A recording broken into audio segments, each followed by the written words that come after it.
Students, Shrimati Ramkumari PG महिला महाविद्यालय की ऑनलाइन क्लासेज में एक बार फिर से आप सभी का हार्दिक स्वागत। मैं प्रमोद कुमार जंगल आज आपके लिए लेके आया हूँ भारत का भौतिक स्वरूप। और इसके अंदर अपन जो भारत के जो पठारी भाग है, इस पठारी भाग में अपन जो पढ़ रहे थे कल के टॉपिक में अंदर अपन ने पढ़ा विंध्याचल पर्वत पढ़ लिया, सतपुड़ा रेंज पढ़ ली, नर्मदा भ्रंश पढ़ लिया, मालवा का पठार पढ़ लिया, ताप्ती भ्रंश पढ़ लिया। अब आज जो बचा हुआ इसका पार्ट है, इसको अपन शॉर्ट के अंदर अभी जल्दी अपन देख लेंगे। तो चलिए अपन शुरू करते हैं। आज हम सबसे पहले पढ़ेंगे बुंदेलखंड का पठार। बुंदेलखंड का पठार, बुंदेलखंड का जो पठार है, सबसे पहले इसकी स्थिति जैसे इस प्रकार से ये अपना भारत का एक मैप बनाते था।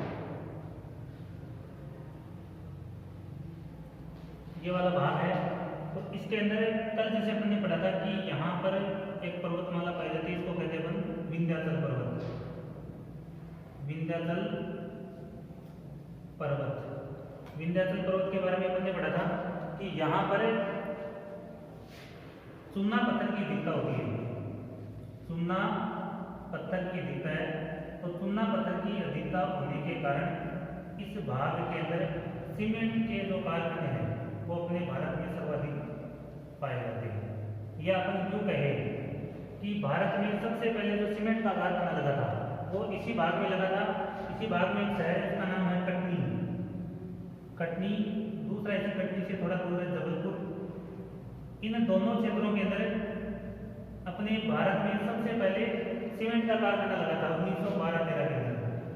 1912-13 के अंदर ये दो कारखाने लगे यहाँ पर। और तीसरा जो कारखाना था वो अपने राजस्थान का था लाखेरी। लाखेरी है बूंदी के अंदर। इस बूंदी या लाखेरी के अंदर तीसरा कारखाना अपने राजस्थान में स्थापित किया गया था। तो एक तरह से देखें तो अपने अरावली पर्वतमाला और विंध्याचल के बीच वाला भाग जो है पठारी भाग, उसको अपन कल पढ़ चुके हैं कि मालवा का जो पठार है वो इसी भाग के अंदर आता है। अब मालवा के पठार में जैसे मान लो ये जैसे मालवा का पठार है, इस मालवा के पठार में यहां पर एक पठार है, इस पठार को कहा जाता है बुंदेलखंड का पठार। बुंदेलखंड का पठार। अब आप लोगों को यहाँ पर ज्यादा नहीं जाना है, बुंदेलखंड की स्थिति को देखना है कि बुंदेलखंड है कहाँ पर। तो बुंदेलखंड जो है मुख्य रूप से एक तो उत्तर प्रदेश में आता है। उत्तर प्रदेश, इसके 5 जिले उत्तर प्रदेश के, और दूसरा आता है आपका मध्य प्रदेश। इन दो राज्यों के अंदर ये फैला हुआ है। इसके 4 जिले आते हैं, दोनों के 9 जिले मिलाकर इस बुंदेलखंड के भाग में आते हैं। दूसरी बात कल मैंने बताई थी, इसका निर्माण कैसे हुआ था। तो बुंदेलखंड का जो निर्माण हुआ था ये भी ज्वालामुखी उद्गार से हुआ था। ज्वालामुखी का कौन सा उद्गार हुआ था, तो उत्तर आ जाएगा दरारी उद्गार। दरारी उद्गार, ठीक है। दरारी उद्गार क्या होता है, जैसे कल एक दिन अपन पहले पढ़ रहे थे कि जो ज्वालामुखी का लावा पाइप के माध्यम से बाहर निकलता है, पाइप नुमा जो स्थिति होती है उसको तो बोलते हैं अपन केंद्रीय उद्गार का लाभ। और दूसरा अगर मान लो कोई जमीन के नीचे वाले भाग में कुछ दरारें होती है, तो इन दरारों या भ्रंशों के किनारे से कोई लावा बाहर निकल रहा है, जैसे यहाँ से निकल गया, इधर बाहर निकला, यहाँ से यहाँ बाहर निकल के जमा हो गया, तो इस प्रकार से जो लावा निकलता है उसको बोलते हैं दरारी उद्गार का लावा, ठीक है। अब ज्वालामुखी से निर्मित है, किस प्रकार का लावा बाहर निकला, तो आपका उत्तर हो जाएगा बेसाल्टिक लावा। बेसाल्टिक लावा, ठीक है। सीधी सी बात है, बेसाल्टिक लावा जहां पर पाया जाता है उस भाग के अंदर हमेशा काली मिट्टी पाई जाती है। कौन सी मृदा पाई जाती है, काली मृदा पाई जाती है। और काली मृदा को कपास वाली मृदा भी कहा जाता है। कपास वाली मृदा क्यों कहा जाता है, क्योंकि कपास का उत्पादन जो है इस मिट्टी के अंदर सबसे अधिक होता है। दूसरी बात, काली मिट्टी की विशेषता होती है कि जल को धारण करने की क्षमता इसकी ज्यादा होती है। जल धारण करने की क्षमता क्या होती है, सर्वाधिक होती है। इसलिए कपास की फसल में भी इसके पौधे की जड़ों में कम से कम 70 या 72 दिन के पानी है वो भरा हुआ रहना जरूरी है, इसलिए काली मिट्टी के अंदर कपास है वो बोया जाता है। ठीक है ना। अगर पानी की मात्रा इसमें कम होती है या जड़ों के अंदर पानी भर के अपन नहीं रखते हैं तो कपास का उत्पादन क्या होता है उसमें कम होता है।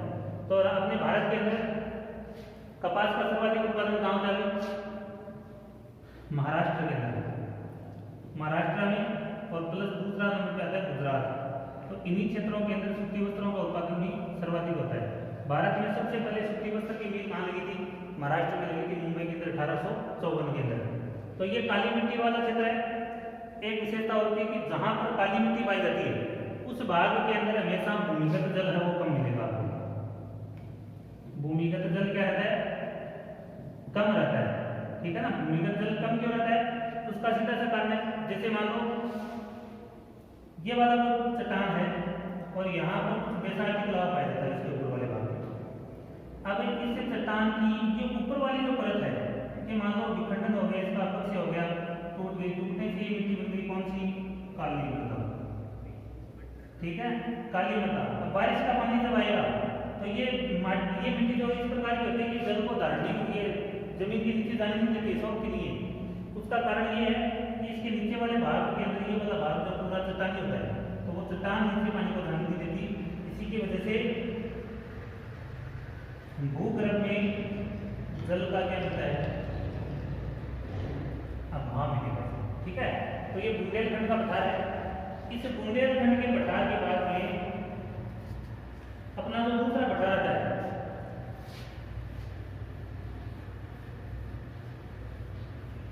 दूसरा पठार आएगा आपका बघेलखंड का पठार। इसी के आगे बाद में देखो यहाँ पर एक छोटा सा पठार है, पन्ना रीवा पठार है। ये छोटे छोटे भाग है पन्ना रीवा वगैरह के, इसमें कुछ ज्यादा नहीं है। इसमें महालवा पठार का भाग है, लेकिन यहाँ पर एक पठार हो रहा है, इसको बोलेंगे अपन बघेलखंड। बघेलखंड का पठार मतलब क्रम से आ जाएगा।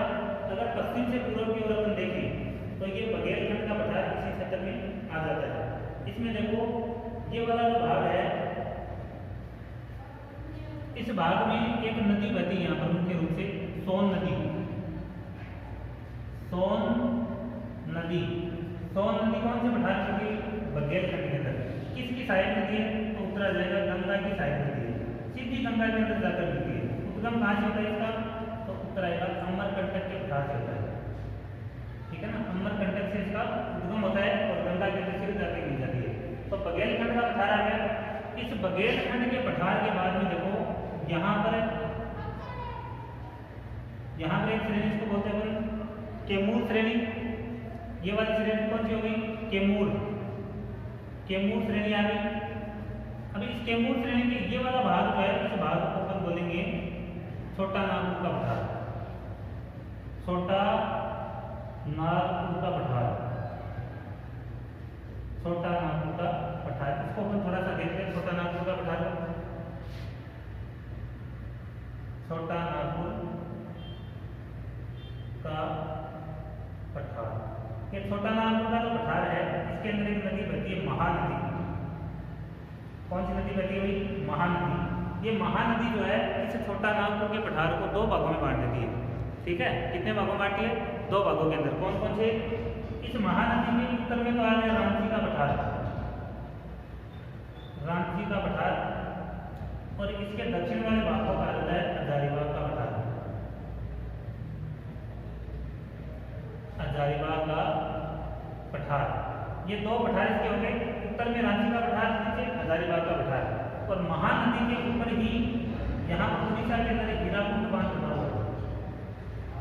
हीराकुंड बांध उसी महानदी पर ही बना हुआ है। तो ये रांची का पठार उत्तरी भाग, नीचे वाला हजारीबाग का पठार। इसमें अगर अपन राज्यों की बात करें तो राज्यों के अंदर देखो इसका थोड़ा सा भाग आता है बिहार, लगभग झारखंड पूरा आ गया, इसमें थोड़ा सा आ गया पश्चिम बंगाल। इसमें इन तीन क्षेत्रों के अंतर्गत ये छोटा नागपुर का पठार जो है मुख्य रूप से फैला हुआ है। ठीक है। मैं तो झारखंड में आता है। ठीक है। और इसी क्षेत्र में कोयले का अगर बात करें तो देखो इसको खनिजों का गर्भ गृह भी कहते हैं, या खनिजों का भंडार भी बोलते हैं इसको, खनिजों का भंडार किसको बोलते हैं? छोटा नागपुर को, छोटा नागपुर। अब इसको खनिजों का भंडार क्यों कहा जाता है? तो सीधा सा बात है कि खनिजों का भंडार क्यों कहते हैं इसको? क्योंकि यहाँ पर खनिजों की विविधता, मतलब बहुत सारे खनिज पाए जाते हैं, और उत्पादन की बात करें तो सर्वाधिक मात्रा में जो खनिज है वो इसी क्षेत्र के अंतर्गत पाए जाते हैं, इसलिए इसको खनिजों का भंडार कहा जाता है छोटा नागपुर को, छोटा नागपुर के पठार को। दूसरी बात, एक यहाँ पर आता है भारत का रूर या भारत का रूहर। तो भारत का रूर या भारत का रूहर कहते हैं छोटा नागपुर, छोटा नागपुर, ठीक है। छोटा नागपुर के पठार को रूर क्षेत्र के नाम से जाना गया है, ठीक है ना। इसके अंदर देखो, इसको भारत का रूर या रूर क्यों कहा जाता है छोटा नागपुर? तो सीधी सी बात है, ये रूर या रूरल क्षेत्र जो है जर्मनी का कोयला उत्पादक क्षेत्र है, कोयला उत्पादक क्षेत्र, ठीक है ना। तो यहाँ पर विश्व में सबसे अधिक कोयले का उत्पादन होता है रूरल क्षेत्र में। इसी प्रकार छोटा नागपुर के अंदर भी कोयले का भारत में सबसे अधिक उत्पादन होता है, इसलिए इसको भारत का रूप कहा जाता है। इस छोटा नागपुर के पठारी क्षेत्र में झारखंड जो राज्य है ना, इस झारखंड राज्य के अंदर एक खान है जरिया की खान। कौन सी खान है भाई? जरिया की खान। ये भारत की सबसे बड़ी खान है, भारत की सबसे बड़ी कोयले की खान है, कोयले की खान, ठीक है।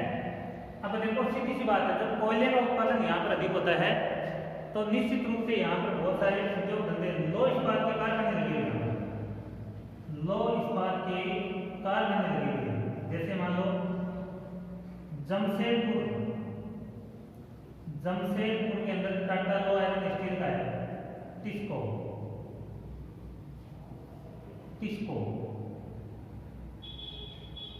ठीक है। टिस्को इन्हीं कोयले की खानों के निकट भी लगाए गए। इसी प्रकार एक क्षेत्र और आता है इसमें धनबाद, धनबाद, ये धनबाद जो है ये भी एक कोयले का बड़ा उत्पादक क्षेत्र है।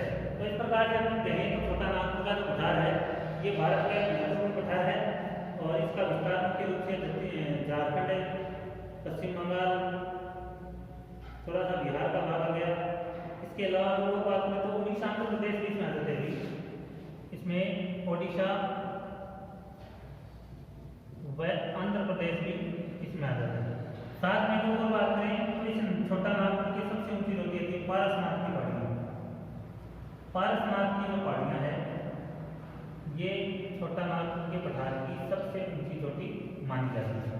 तो डियर स्टूडेंट, ये आप लोगों को समझ में आएगा छोटा नागपुर का पठार इस भाग में फैला हुआ है, ठीक है। इसी पठार के नीचे की साइड में यहाँ पर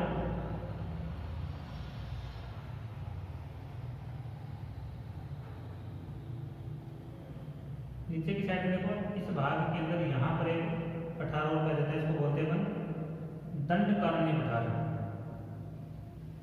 दंडकारण्य पठार, ठीक है। ज्यादा कुछ खास नहीं, दंडकारण्य पठार के बारे में कहा जाता है मुख्य रूप से छत्तीसगढ़ में फैला हुआ है, और छत्तीसगढ़ के अलावा छत्तीसगढ़, महाराष्ट्र,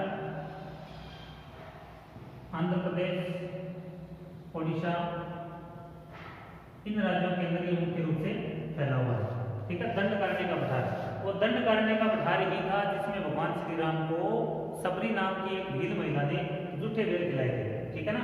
और यहीं पर वो खोज करते करते इस भाग के अंदर मैं बता रहा था आपका पूर्वी घाट है, बता रहे थे पूर्वी घाट, तो इस पूर्वी घाट से हनुमान जी ने उड़ान भरी थी लंका के लिए। तो दंडकारण्य का पठार आ गया।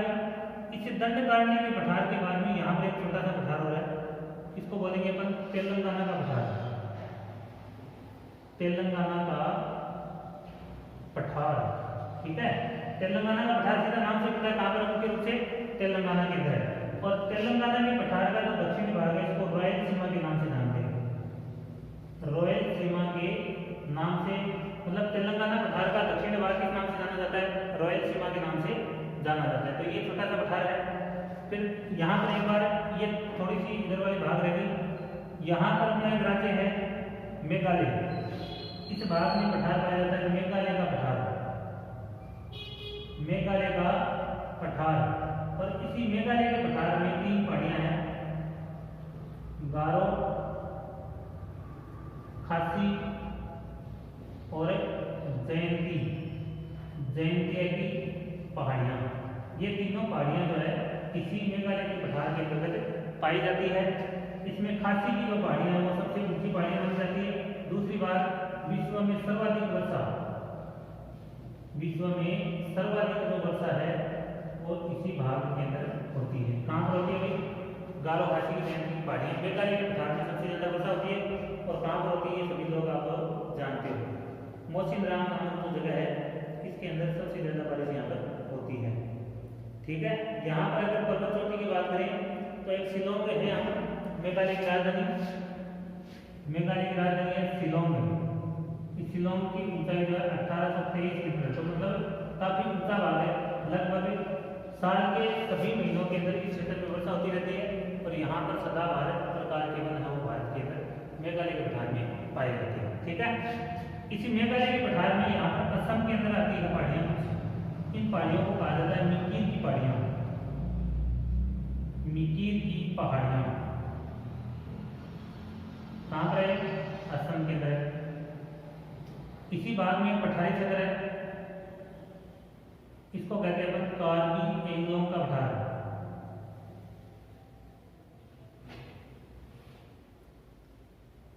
कार्बी एंग्लोंग का पठार, कार्बी एंग्लोंग का पठार। ये दोनों जो भाग है कार्बी एंग्लोंग और मिकीर की पहाड़ियां असम के अंदर है। और भाग किसका है? भाग ध्यान रखना, ये प्रायद्वीपीय पठार का भाग है। ठीक है, प्रायद्वीपीय पठार का भाग है। लेकिन इन दोनों के बीच में एक भ्रंश बन गया। क्या बन गया इनके बीच में? भ्रंश। किसके बीच में भाई? मेघालय का पठार। सीधे से अपन ये कहते हैं कि मेघालय का पठार और दक्षिणी पठार जो है या प्रायद्वीपीय पठार, इसको अलग करने वाला भ्रंश कौन सा है? तो आपका उत्तर आ जाएगा भाई मालदा भ्रंश।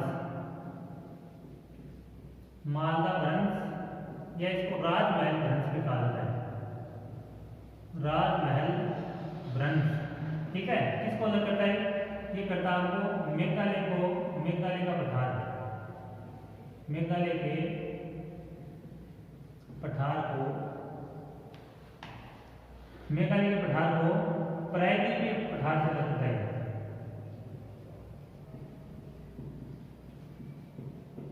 ठीक है ना। मेघालय के पठार को प्रायद्वीपीय पठार से अलग कौन करता है भाई? मालदा गैप या मालदा भ्रंश। इसको मालदा गैप भी बोल सकते हैं, कोई दिक्कत नहीं है ना। मालदा गैप भी नाम रख देते तो मालदा भ्रंश हो जाता है, या राजमहल गैप भी बोल सकते हैं इसको। ठीक है, गैप या भ्रंश की बात है। तो इस प्रकार से इस क्षेत्र की जो पहाड़ी है भी प्रायद्वीपीय पठार के अंदर ही आती है। ठीक है। इसके बाद में देखो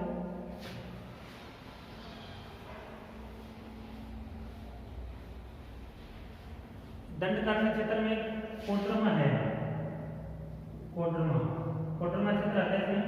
तो ये कोडरमा जो है ये भारत की सबसे बड़ी अभ्रक मंडी है।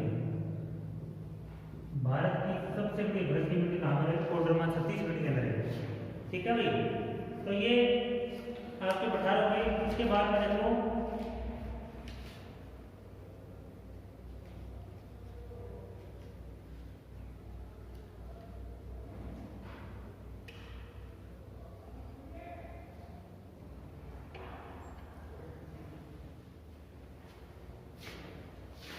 यहाँ ओडिशा के अंदर देखो, ओडिशा के अंदर जो पहाड़ियां पाई जाती है उनको गढ़ जात की पहाड़ियां बोलते हैं।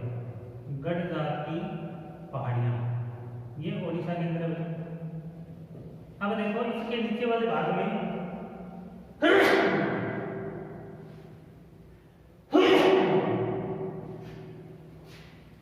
नीचे वाले भाग के अंदर यहाँ पर एक पठार हो रहा है, इसको बोलेंगे अपन कर्नाटक का पठार। कर्नाटक का पठार। ठीक है, कर्नाटक का जो पठार है इसका जो उत्तरी भाग है, इसके दो भाग है। उत्तरी भाग को कहते हैं मालनाड, दक्षिणी भाग को कहा जाता है मैसूर का पठार। मालनाड का पठार और दक्षिण उत्तरी भाग, ठीक है, उत्तरी भाग है मालनाड का पठार है और दक्षिणी भाग कौन सा है, मैसूर का पठार। इसके दो भाग। ठीक है, अब इस कर्नाटक के पठार के अंदर बाबा बुदन की पहाड़ियां पाई जाती है। बाबा बुदन की पहाड़ियां पाई जाती है। ठीक है, इसी में वो कुद्रेमुख की पहाड़ी मिलेगी। तो बाबा बुदन की पहाड़ियां जो है किस लिए प्रसिद्ध है, ये दो चीजों के लिए प्रसिद्ध है। एक तो कॉफी उत्पादन के लिए, किसके लिए प्रसिद्ध है, तो कॉफी उत्पादन के लिए। दूसरा ये प्रसिद्ध है लो एस्टर के लिए। लो एस्टर जैसे केमानगुंडी खान है इसी क्षेत्र में। तो लो एस्टर और कॉफी उत्पादन, इन दोनों के लिए ये बाबा बुदन की पहाड़ियां प्रसिद्ध है। भारत में सर्वप्रथम कॉफी, भारत में सर्वप्रथम कॉफी का उत्पादन कहां से हुआ था, कर्नाटक के अंदर। कौन सी पहाड़ी में हुआ, तो उत्तर आ जाएगा बाबा बुदन की पहाड़ी में। किसने किया था, तो ये पुर्तगालियों ने, ठीक है ना, पुर्तगालियों ने इसकी शुरुआत भारत में की थी, कॉफी की।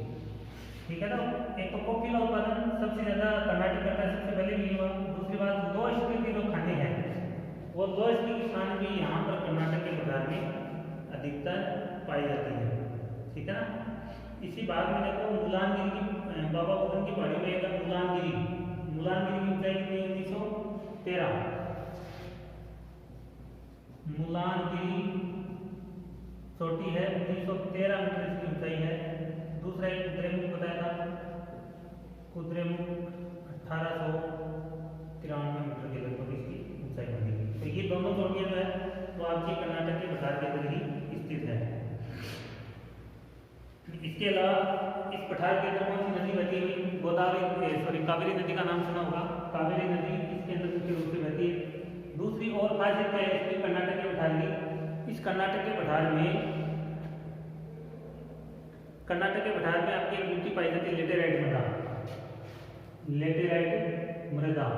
तो ये जो लेटेराइट मृदा है वो लेटेराइट मृदा भी कहाँ पर पाई जाती है, कर्नाटक में पाई जाती है मुख्य रूप से। ये एक अनुपजाऊ मिट्टी होती है जिसका रंग कैसा होता है, लाल रंग की होती है।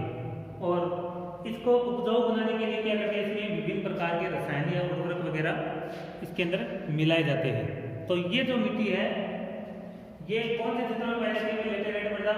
तो आपका उत्तर हो जाएगा लेटेराइट मृदा जो है कर्नाटक, मुख्य रूप से कर्नाटक, तमिलनाडु, महाराष्ट्र का कुछ भाग है, असम का कुछ भाग है, पश्चिम बंगाल का कुछ भाग है, इन क्षेत्रों के अंतर्गत लेटेराइट मृदा पाई जाती है। दूसरी बात, लेटेराइट मृदा जो है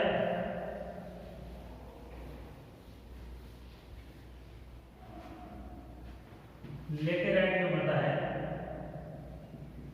लेटेराइट मृदा, ये मृदा कौन से क्षेत्रों में पाई जाती है, एक तो जहां पर बहुत ज्यादा बारिश होती है, अधिक वर्षा प्लस अधिक तापमान, इन दोनों क्षेत्रों के अंतर्गत लेटेराइट मृदा मिलेगी आपको। मतलब अगर ज्यादा बारिश हो रही है, देखो वर्षा अगर ज्यादा होगी तो वर्षा ज्यादा होगी तो निश्चित बात है मिट्टी का उपजाऊपन कम होगा, क्योंकि बारिश ज्यादा हुई, ज्यादा होने से कारण क्या होगा, पानी का बहाव होगा। पानी के बहाव के साथ में जो मिट्टी की ऊपरी परत है वो बहकर दूसरी जगह चली जाएगी। ठीक है, उपजाऊ मिट्टी चलेगी, नीचे बंजर जमीन रहेगी। इसी प्रकार तापमान अगर ज्यादा होगा तो मिट्टी के पोषक तत्व नष्ट हो जाएंगे, पोषक तत्व क्या हो जाएंगे, नष्ट हो जाएंगे। तो पोषक तत्व नष्ट होने के कारण मिट्टी क्या होगी, अनुपजाऊ। फिर इसको उपजाऊ बनाएंगे तो इसके अंदर विभिन्न प्रकार के रसायन डालेंगे, रसायन खाद वगैरह डालेंगे, तो वो डालेंगे तब जाके ये मिट्टी दोबारा उपजाऊ बनेगी। ठीक है, एक बात तो ये। दूसरी बात, लेटेराइट मृदा किसके लिए उपयोगी है? तो एक तो कॉफी, चाय, ठीक है, इस कॉफी और चाय की जो फसल है इसके लिए सबसे उपयोगी मानी गई लेटेराइट मृदा। तो इस क्षेत्र के अंदर कॉफी चाय का उत्पादन भी किया जाता है। चाय का आपको पता है असम क्षेत्र के अंदर चाय का उत्पादन होता है, असम, पश्चिम बंगाल वगैरह दार्जिलिंग क्षेत्र में। तो इस प्रकार से यह आपका कर्नाटक का पठार है। इस कर्नाटक के पठार के बाद में देखो ये वाला एक पठार बच गया, इसको बोलते हैं अपन दक्कन का पठार। दक्कन का पठार या इसको दक्कन ट्रैप भी कहा जाता है। दक्कन का पठार, ये इसको क्या कहते हैं? दक्कन ट्रैप के नाम से इसको जानते हैं।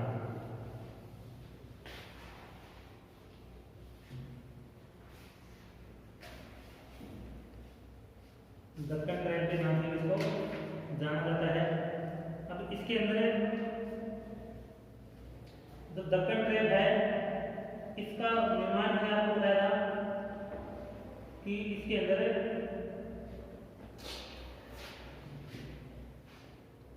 केंद्रीय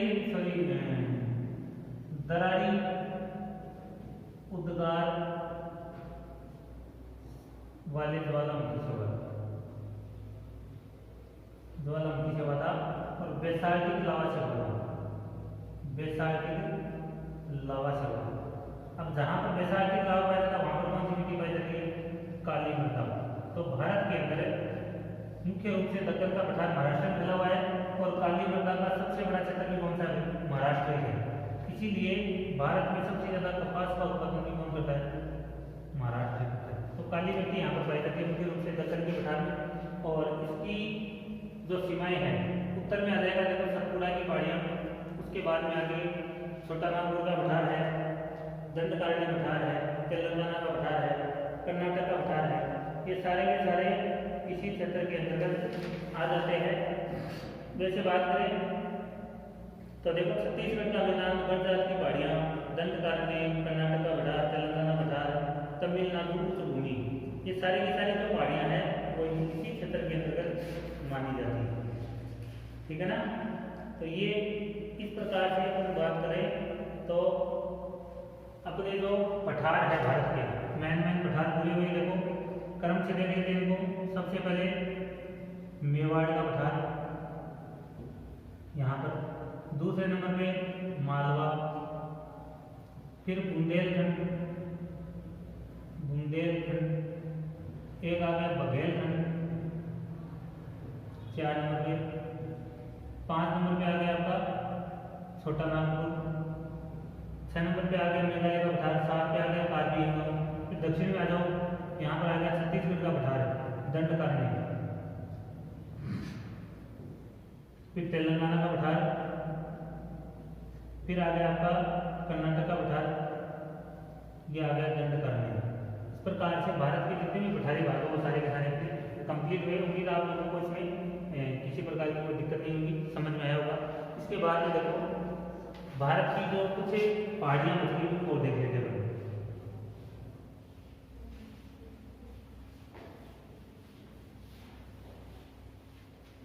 जैसे मान लो आधा भारत का मानचित्र में बना लेता हूँ।